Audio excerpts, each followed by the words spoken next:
Hi there, everybody. It's Tuesday evening. It's region weather meteorologist Matt Wentz. Good to be with you. There's a lot going on weather-wise. You've probably heard nationally what's going on with the storm system that's pushing in tonight. It buried the Sierra Nevadas. We had severe weather last night in Oklahoma. Tonight we've got severe weather down in Louisiana, and now we have a blizzard on the northern end of things. It's a big system. So we're going to talk about that coming up here in the forecast. You can see it here on the satellite presentation. It's a big old swirl right in the middle of the country, leading edge of that now working into the region. So we're going to start to feel the impacts of that. But I'm going to talk everyone off the ledge here and say, this isn't going to be that big of a storm locally. So we'll talk about that. But more interestingly, I think even than this is the weather pattern change next week for Christmas. We've been highlighting this for about a week and a half now in terms of that storm track getting further down to the south and what that does for the potential to spin up some kind of storm system across the eastern half of the country. And now we're at the point where we can start to see in the modeling what kind of storm system could be spun up. And there's some really interesting solutions. A little too early to tell the details, but I'm going to show you everything. Okay, so we'll go through that. I'm going to run our intro video, and then we'll talk. We'll talk about our Christmas week, and we'll talk about this storm system here in this special edition of Region Weather Live.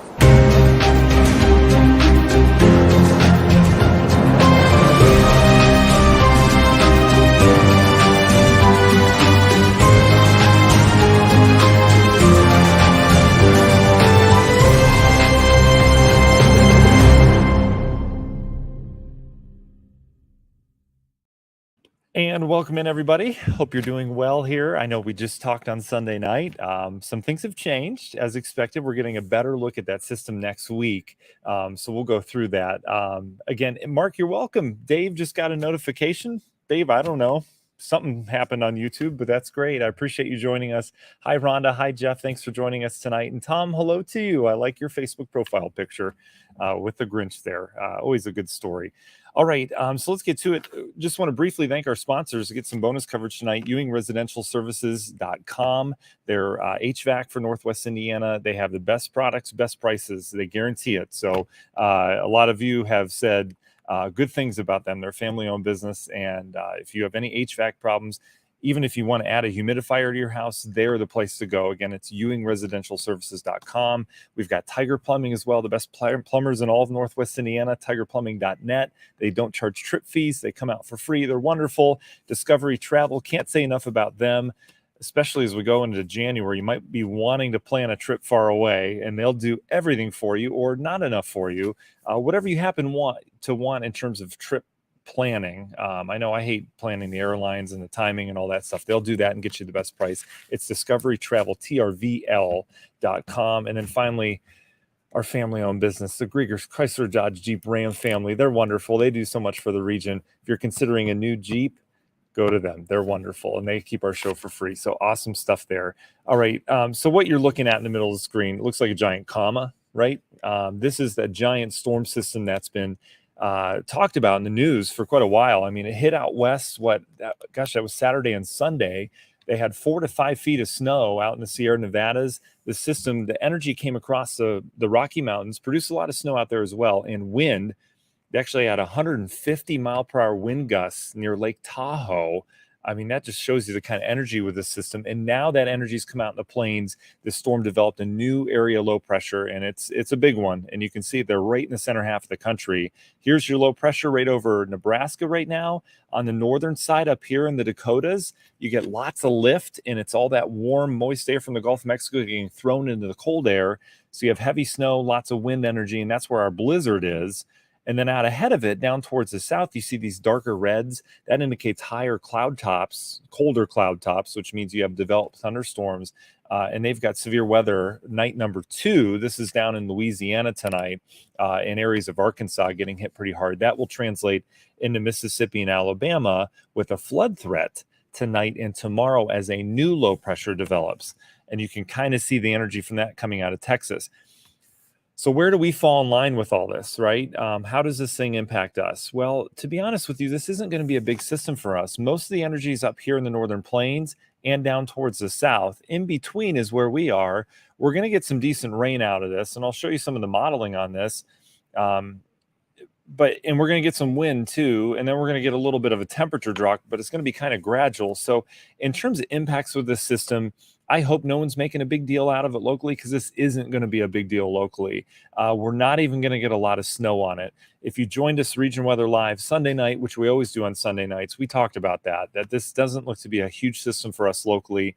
But I just want to catch those that maybe haven't heard that messaging yet, to let you know, hey, this is a huge storm. It's impacting a good portion of the country, but here locally, not a whole lot.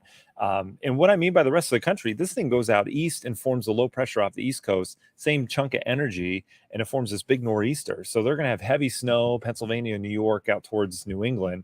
But again, it kind of bypasses us. So here's what we're dealing with. We already have rain pushing in just off towards the west now. Notice how we go overnight tonight. The rain really picks up, light to moderate generally, but it's going to be pretty consistent. That wind is a big issue. We talked about this morning on our update about the wind. We'll have gusts over 40 at times. So that's really the thing you'll notice tonight.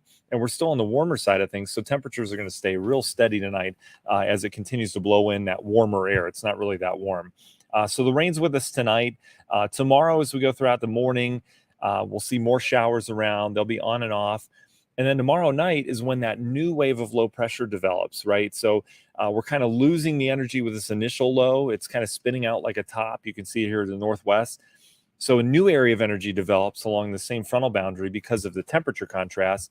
And watch what this does to the rain. A lot of lift with that. Here's your new low down here, down towards southern areas of Indiana, Illinois. That will bring renewed rain in here. Some of that could be on the heavier side. That's tomorrow night into Thursday. So we get this period of tonight through tomorrow night and early Thursday morning that we have some decent rain around here. And in terms of amounts, we could easily see over an inch, but we could use every drop of it, to be honest, given the dry fall that we had. So there's your rain. This is the latest HRRR model run, and it brings the low pressure center right through us. So if you're a headache sufferer or you have migraines when weather storm systems come in, tomorrow's probably not going to be the best of days, because that low is expected to pass right over us. So you'll feel that. And what a low pressure is exactly that. It's an area in the atmosphere, a point that has lower pressure than everything around it, meaning there's not as much force pushing down. It's almost like a vacuum. And that's why you get strong winds around an area of low pressure, because it's a void in the atmosphere that the air needs to come in and fill. So you get all that air rushing into the center of that low, and you tend to get wind around it. So we'll have that low pressure going right over us. That would be tomorrow evening on into tomorrow night. So Wednesday night, more rain around here. And then eventually that rain clears out pretty quickly Thursday morning. This is just before the morning rush hour. So morning rush hour Thursday doesn't look too bad. Notice what happens right when this rain starts to hit some of that colder air that comes into Wisconsin. Wisconsin's rain most of the day, at least southern Wisconsin. But then tomorrow night, bam, like a switch, it's going to go from heavy rain to heavy snow. So if you have any travel plans tomorrow night and Thursday morning up into Wisconsin, even northern Illinois, I'd probably put in the risk of that. There's going to be this changeover to some heavy wet snow, and things are going to go downhill in a hurry there. So that low heads north. Thursday doesn't look like a bad day at all. We're going to be in the warmer or the dry slot of the system, they call it. So it's kind of between this area, the low pressure, and the frontal boundary. So you get this dry little air intrusion in here. So we may have an occasional shower on Thursday, but overall, it doesn't look like a bad day after that rain clears out in the morning. Temperatures will still be pretty steady on Thursday. They'll start to come down Thursday night into Friday as this low pressure center starts to wrap in. And you can see, there's some snow chances with that. That would be late in the day, Thursday on into Thursday night. That's when that cold air reaches here. And it'll turn colder pretty quickly. We'll likely go from near 40. We'll probably fall back through the 30s, perhaps into the 20s. I would say upper 20s ought to do it. That would be Thursday night and a Friday. And then we get the snow showers from this, okay? So where do we go from there? I want to go big picture on this because next week gets interesting as well. So I want to kind of close the books on this storm system, then we'll talk next week. Okay, after that low goes by, here's your snow shower chance on Thursday. I know it's kind of small. I hope you guys can see it okay. There's going to be widespread light to moderate snow just to our north. That will have a big impact back through, or big imprint back through the Dakotas, where they're going to continue to get snow. It doesn't look to be too heavy at this point because see this new low that's formed off the East Coast on Friday. That's going to steal most of the energy from this. But even still, it still kind of unwinds like a top. We get occasional snow showers in here. Looks like a little trough swings through late Friday into Saturday. So that'll probably kick up some snow showers. It'll be colder at this point. We'll be in the 30s and then even into the 20s this weekend. So seasonably cold, right? It's not crazy cold. It's cold though, especially compared to where we've been. Not seeing a lot of snow again, Friday, Saturday, or Sunday. There'll be some flakes in the air, but could we get light accumulation? Sure, but nothing really to talk about. Lake effect will be going. LaPorte County may be into play Saturday into Sunday. I think most of it's up in Michigan. And then you can see how everything kind of quiets down. We're still cold Sunday into Monday. And then next week happens. And what's happening next week is there's a lot of it, but there's a chunk of very, very cold air. It's the polar vortex, which polar vortex circles the North Pole all year, right? Sometimes when that circulation gets a little weaker, what will happen is that real core of cold air up near the North Pole, as that circulation gets weaker, you get these little bubbles or lobes that kind of drift off of that. It's like I actually can't think of a reference to it, but you can picture that. Everything's spinning on the North Pole. Cold air stays in place. As that spin goes down, as it occasionally does, you get these lobes that come off. Well, there's going to be a lobe that is already actually over Siberia right now. That will come across into Alaska. And all indication is, and this is, I don't want to say it's a guarantee, but all the models are picking up on this. So it's pretty close to a guarantee.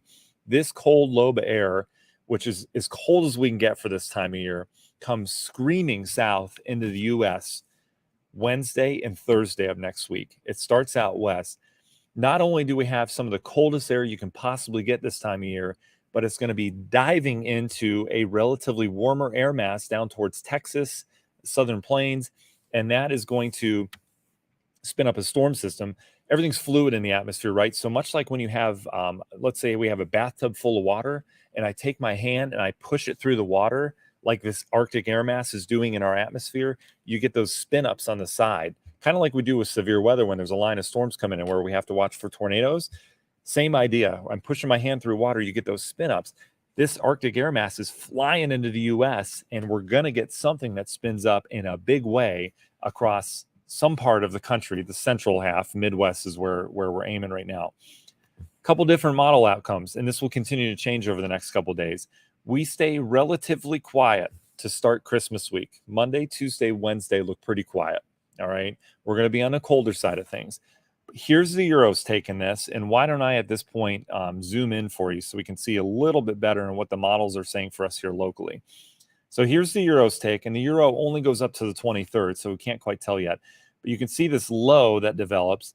The Euro is the warmest out of all the models. It has us actually on the warm side of things, not forever, but just to start this system on Thursday.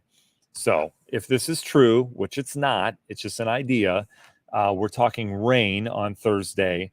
That transitions over to this monster system that stretches from Canada all the way down towards the Gulf Coast. We would, in this case, if this system were to verify, we would go just looking at it. I can tell what would happen Saturday, Sunday, because I've seen this kind of storm system a million times. We go from rain over to ice and sleet over to heavy snow. That would line up, if the Euro were correct, that would line up with Christmas Eve, okay? And we'd probably have lingering snow on Christmas Day. Good timing, not good timing for travel, right? Okay, but let's throw that out because the Euro is the only model that's saying that right now in terms of the warm to cold solution. The GFS I'm going to show you, this is an American model, and sometimes the GFS is wacky. I'm going to show you the 12Z run. This is from earlier today. Here's the system now. Let's go through time. Okay, here's what the 12Z model develops from earlier today. This is Wednesday next week. Notice it brings some snow in here. That would accumulate. That's Thursday. And look at this powerhouse low that it develops right down in the sweet spot, down towards Indianapolis. So the GFS 12Z run that we have, I'm sure a lot of kids, that like to get clicks and stuff on their website have tweeted this out. But that low develops, that would bring us likely blizzard conditions around here Thursday, Friday, and then Christmas. You can see how this low just rapidly gets out of here, and we have lake effect snow on Christmas Eve day with quite a snow imprint. Here's how things can change, and here's how things will change over the next couple of days, and why we should just say, okay, it's going to get colder next week, and there's a snow chance. That's it. That's where we should end the conversation, but we're not going to, because I want to show you the next model run. This is the latest run, which just came out about an hour ago. The 12Z run, just in terms of meteorology, 12Z is always packed with the latest data and information. The 18Z it feeds off of a couple of those characteristics. So 18Z isn't usually as accurate as the 12Z. The 12Z every single day is usually the most accurate model. Doesn't mean it's wrong, but that's kind of how it goes. So let's look at the 18Z model, which is the latest one that just came out about an hour ago. And notice how it's different. Here's Wednesday. Here's Thursday. The system's coming at us from a different angle. And that's where the models are having problem is how does this cold air dive into the U.S.? Does it dive at us more towards Chicago and Northwest Indiana, or does it dive down towards Texas? That's going to make a difference on where this low spins up. So this has the cold air diving in, but a little bit further north. So that, much like pushing a hand through the bathtub, spins up a low to our north. It brings in heavy snow in here Thursday. Here's your low developing now. Again, this is the latest GFS model run, which brings just Arctic cold in here on the 23rd on Friday. And then it brings snow showers and lake effect snow in here Saturday and then Sunday for Christmas. And then it's out of here with some, garbage on the backside of that. Okay. Last model I want to show you is the Canadian model. It's not always wrong, but it's usually wrong. So we'll show that just for fun. And you can see what this shows next week. Same idea. Cold air comes spilling into the area, right? This one has it even further to the north than that original 12Z GFS, but it has it south of the latest GFS. So here's your low pressure system developing right over Indiana. But still, this model run has snow for us Wednesday into Thursday, and then it brings heavy lake effect in here Friday the 23rd, while it develops this bomb of a system out east with real heavy snow crippling the I-95 corridor. So as a meteorologist, let me set everyone straight here, okay? And as someone who doesn't like to hype things, okay, we're going to give it to you straight here. What's going to happen next week is we're going to get cold, okay? That cold air usually doesn't change on the models, okay? So we're going to have Arctic cold. Let's just throw some numbers on it real quick, okay? So here are your temperatures. These are projected high temperatures. Watch this cold air come screaming in here. I think it's still loading a little bit. We're in the 20s next Wednesday, it says, and then there's your Arctic front right there. Look at that. So we go from 34 degrees perhaps on next Thursday down to 1 degree by Thursday night, down to -8 by Friday morning. I mean, when I say cold, guys, this is Arctic cold. It's as cold as we can possibly get this time of year. And then notice the highs the next day, 7. Or I'm sorry, we don't go above 0 next Saturday for Christmas Eve, and then we go up to 7 on Christmas Day. Again, this is model output, but it's not wrong. It doesn't mean it's wrong. The Euro is a little bit warmer than that, but still pretty cold. So let's fast forward into that. So here's your Euro. There's your Arctic front. It takes us, remember it was warmer, so it takes us from the 50s next Thursday down to, it doesn't go far enough, but you notice the air that's coming. It's -20 in the Dakotas, okay? That is a huge blast of cold air. So as a meteorologist, we're going to set it straight. It's almost a guarantee that we're going to get that Arctic cold next week, okay? It impacts eastern half of the country, likely on the 23rd. It'll probably enter our area sometime next Thursday. So that would be the change between cold and real cold. So your Christmas as of right now, your Christmas Eve, all that stuff looks to be Arctic cold. I can pretty much set that in stone. How cold, we don't know. Could things moderate and we're in the teens and 20s? Sure. Could things stay the same, where we're in the single digits and then we have temperatures below 0 at night? Sure. Is it going to get much worse than this? I don't think so. I don't think we can get much colder than this, than what the models are saying. But that's kind of I don't want to say for sure in weather because, I mean, we're still 12 to 13 days out. We're trying to tell you what's going to happen. But it's going to get cold around Christmas. In terms of snowfall, that is something that we can't tell you accurately if a storm's 3 days out. So I'm not even going to begin to guess on snowfall chances next week or accumulation or anything like that because we saw how things changed between the 12Z model and the 18Z model six hours later, right? Things change drastically, and the track of the low depends on everything this time of year, right? It dictates everything. So we're not going to dictate that. However, what I can tell you from experience is that looking at this pattern, and this is why we started talking about it a week and a half ago, that this system right now that we're getting tonight and tomorrow is going to bring in the cold air from Canada. It's not that cold. It'll be in the 30s and 20s. Okay, we can handle that. But that's ingredient number one. And what that does is sets that southern storm track in an area that's favorable for bringing us snow rather than rain with systems. Okay, so we're doing that. This system's setting the stage for next week, where we're going to have some kind of spin up storm wherever it happens to go, is going to put down some serious snow, and it's going to bring some decent wind with it. And the reason why we can forecast that is because that push of air is cold. That hand going through the bathtub is going through fast, so you're going to get some kind of spin up. Okay, so that's kind of where we stand right now. I would lean towards us having white Christmas, though, given every single model solution over the last couple of days has showed some kind of snow in our area, whether it be heavy or light. The air that's cold enough to hold snowpack is going to stay around. So that's some good news. Worst case scenario, if you want a white Christmas, would be the Euro, where we get rain on the front end of that Thursday, but then we changed over to snow probably Friday or Saturday, if that's the case. So I still think on Christmas Day, we're going to have a white Christmas around here. Again, nothing's a guarantee, especially 12 days out, but pretty good signals in the weather forecast business, rather than, last couple of years, we've had a system that comes in, may produce snow, but it was like 4 days before Christmas, and then we warm up and it all melts. In a couple of years, we just don't have anything. But this is going to be a game changer, and we're going to have some pretty wild weather around here next week, for sure. So there you go. Okay. All right. So as we always do to end these here, I'd be happy to answer your questions. Feel free to ask whatever you want in terms of if you're on the YouTube channel, if you're on our Facebook page, certainly appreciate that. We'll have updates as well on regionweather.com. If you haven't noticed, we have completely overhauled that. It's wonderful now. We have traffic cameras. We have forecasts by county.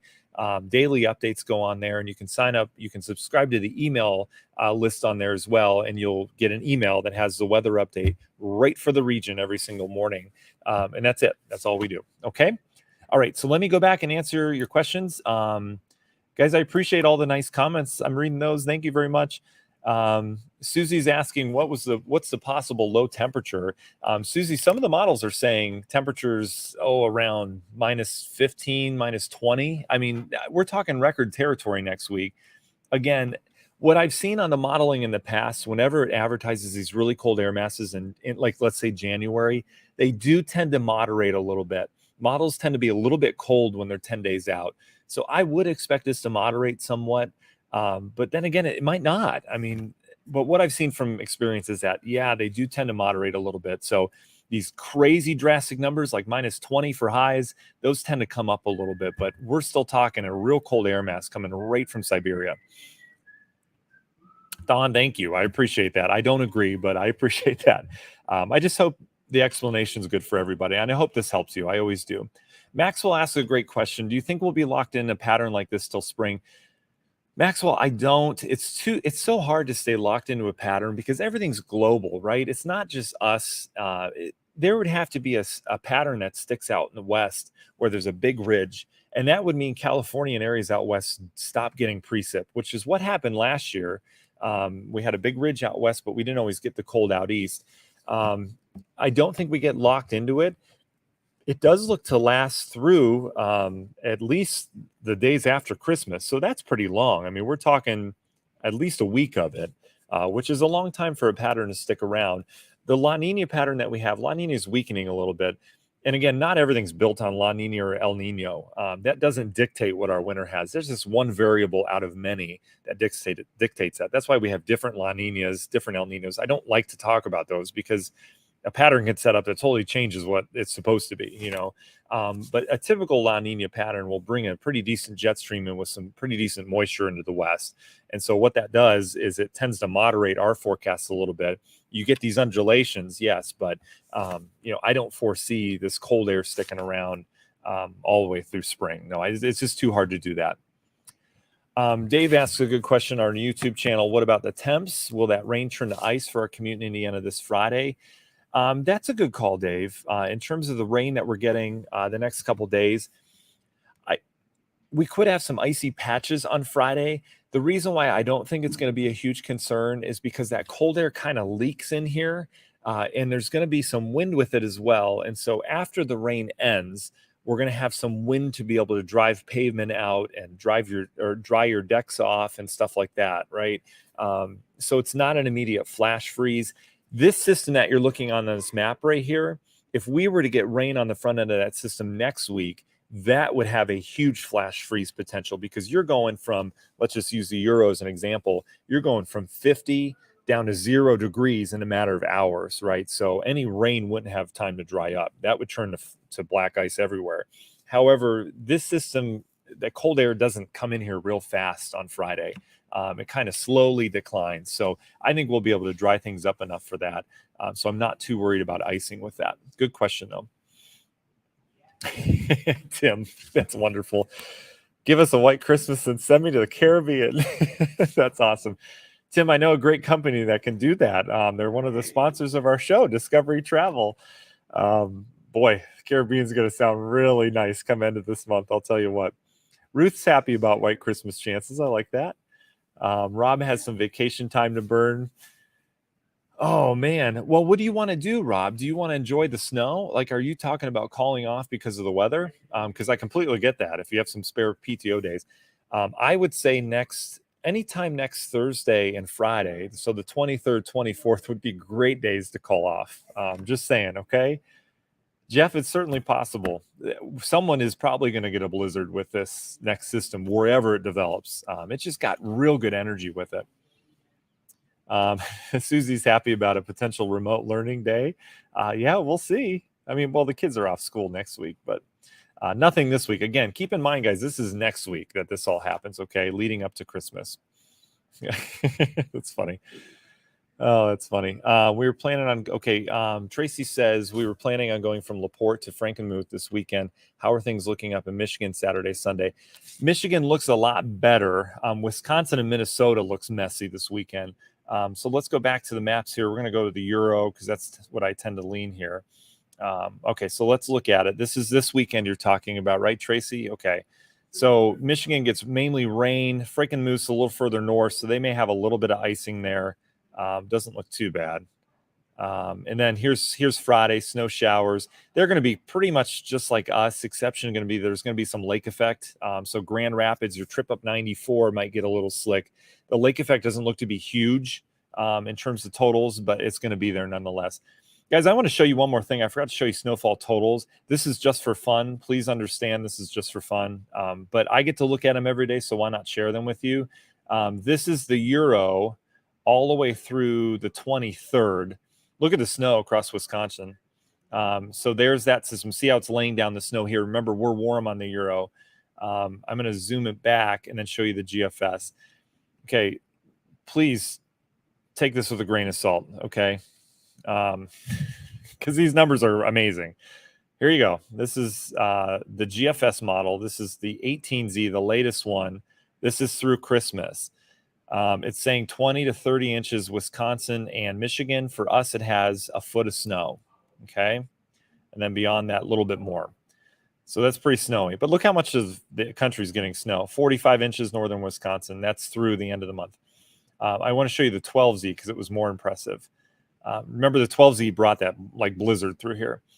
Here you go. This is a 12Z model run. That's Christmas Day right there. It has, and this, I almost posted this earlier and I said, no, I'm not going to. All right. Because I understand it would get clicks, but we don't do that here. It has 40 inches in LaPorte County. Okay. That's by Christmas. And that all happens next week. So it just shows you the potential with some kind of storm system. But that goes from 1 inch on Thursday to 40 inches by Sunday. Okay. Impressive. Very impressive. Gonna happen? Likely no, says the old crystal ball here. But anyway, there's that. So there's potential for some heavier snow. Oh, Susie, I got you on that. Patricia, I know a lot of you need to get to your destinations, Christmas concerts alike, for sure. Rob, I hope your boss isn't watching as well. Susie, a little too early to tell, or Susan, a little too early to tell on wind chill factor. We don't know exactly how cold it's going to get. Wind chill factor potential is going to be below 0. I mean, I can show you some of the numbers. Let's go to well, I got to stay GFS because that's the only one that goes through Christmas. Again, GFS is probably one of the least reliable ones right now. But again, we're looking at patterns right now. So let's go apparent temperature. Yeah, so these are your wind chill values as this Arctic blast comes in. There it is. So at worst, -15, -18. There's your Christmas, feeling more like -4 to 10. Feels like -40 up in the Dakotas. I mean, they can't even go outside. That's just awful. And then Saturday, -15 or so. I mean, we're talking cold. And as I mentioned, this is some of the coldest air that we can get this time of year. In fact, there's a chance that Christmas Day, we could have every single state in the US, exception being Hawaii, but in the lower 48, every single state could have a portion of that state, if not all of it, below freezing. Even Florida, Arizona, California. There's also a chance that every single state in the lower 48 on Christmas Day could have some kind of snowflake around. Some of the models bring this cold. They bring the cold all the way down to Florida, but they also bring some snow down there as well. And it looks to be probably the coldest Christmas since 2000 for the eastern half of the country. I mean, the timing of this, normally last couple of years, actually last 10 years or so, from what I can remember, is we get this cold hit right after New Year's. It's almost like clockwork where New Year's Eve, it starts warm, we get some kind of warm front, and then this cold air blasts in. But it's coming early this year, and there's been a lot of snowfall up in Canada that's been setting the stage for this. Justin, in terms of winds, we have trouble for winds tonight and tomorrow. There's not a ton of wind on the backside. It's going to be blustery. We'll probably have 15 to 25 mile per hour winds this weekend. Let me look at it, though, because I'm just kind of guesstimating right now. Let's see. Here's my wind. Okay, let's go wind gusts. Okay, just the strongest gusts. So here's your wind tonight. There's your 40 mile per hour winds we talked about this morning. But then you can see on the backside of this, 20, like I said, 15 to 20 mile per hour winds Thursday. Same thing Friday. There's not a ton of wind. It's breezy, but not a ton of wind. Saturday, same thing. Sunday, same thing. Okay. Just looking at some of the modeling on next week's storm system. There you go. I mean, look at this. This is the one that cranked up the blizzard. So it had 50 mile per hour winds with heavy snow next Friday. So that's just, indication of that. Indy for Christmas Day, visually impaired, can't see Maple. I know, Barbara, it's small. The numbers are small too. I could blow it up and then I can't circle things and look at it. So, Barbara, it's a little too early for discussion on exactly what's going to happen weather-wise. Indy looks cold on Christmas Day, as do all of us. But in terms of does this storm system spin up or not on Christmas Day, it's way too early to tell. Indy does look snowy, though. So again, here's the latest model run from the GFS, which is the only model that goes that far right now. And Christmas Day, there's some snow showers. It's cold. Not a big deal, says the GFS. But again, this part will change. The temperature story usually doesn't change too much. Yes, Christopher, yes. Jonathan, just to give you the Reader's Digest version, yes. It looks, the trends are there. We can't tell exactly where the snow is going to fall or how much. But all the models, if you go back and watch this, you can toggle with the player at the bottom on our Facebook Live. The models spin up some kind of storm system, and almost all of them have some kind of snow solution for somewhere in the area. Okay, we'll have a better idea 3 to 5 days out of exact amounts. We'll have a good idea probably 5 to 7 days out of if we're going to have a storm and where it's going to track. Okay, right now we're 12 days out. That's fantasy land. However, we can tell some, based on the models, we're going to get really cold. There's an Arctic air mass coming down, but the snow is a little tough to tell. Kimberly doesn't like snow. I got your comment, Kimberly. Christopher says, let's see, how is Monday looking for West Lafayette? I am taking a drive to do some Christmas shopping and see the tree at the Memorial Union Hall. Let's check for you, Chris. We're not talking too far south here. Monday, I'm just trying to think off the top of my head. We'd probably just have, I think it'd be fine. No, it looks good. Yeah, everything looks good on Monday. So here you go. This is Thursday, Friday, Saturday. Oh, my model doesn't go far enough. Let's go here. So here you go. Saturday, Sunday. Yeah, Monday. It's nice and quiet. Nice and quiet. There has been an indication there might be a little system zipping through with maybe some rain snow mix, but it doesn't look like much. There it is on the models trying to come together. It's really trying to handle this next system. But yeah, Monday looks good. That's a great day to drive down there. You're welcome, Chris. No problem. Okay, guys, we'll let you go. I appreciate you joining us. Again, I hope this was informative for you. We'll continue to update you on this. Again, in the short term, this system coming in is going to have rain and wind with it. We're going to get some decent rain over the next 48 hours. All right. Temperature drop's going to be pretty gradual. We'll have some snow showers around this weekend, Friday night into Saturday. But overall, this isn't going to be a big snow this weekend. We don't really see many impacts at all from the storm system other than the rain and wind. It's next week with the cold air in place that we set the stage for the potential of some kind of storm system to spin up. And that all comes on the heels of this large Arctic outbreak that's expected to come in the U.S. So right now, I can tell you Christmas looks cold. The days leading up to Christmas look very cold as well. We're talking Arctic air, okay? Coldest of the season, coldest Christmas in a long time. The snow is going to change over the next couple of days. These model tracks and all that, it's just impossible to predict where low pressure develops and how strong it is 12 days out, okay? But for us to be able to see this and talk about it this far out, that's fantastic. Weather's come a long way. It really has, okay? So we'll continue to keep you updated on that. Otherwise, have a good night, guys. We'll have updates on the radio side of things tomorrow morning on our network of radio stations and on regionweather.com. And I'll let you know if we're going to do another Facebook Live tomorrow night. It's certainly a possibility. We'll see. We might skip a night and do the next night. But whenever we have some more new information we need to send your way, we'll do that, okay?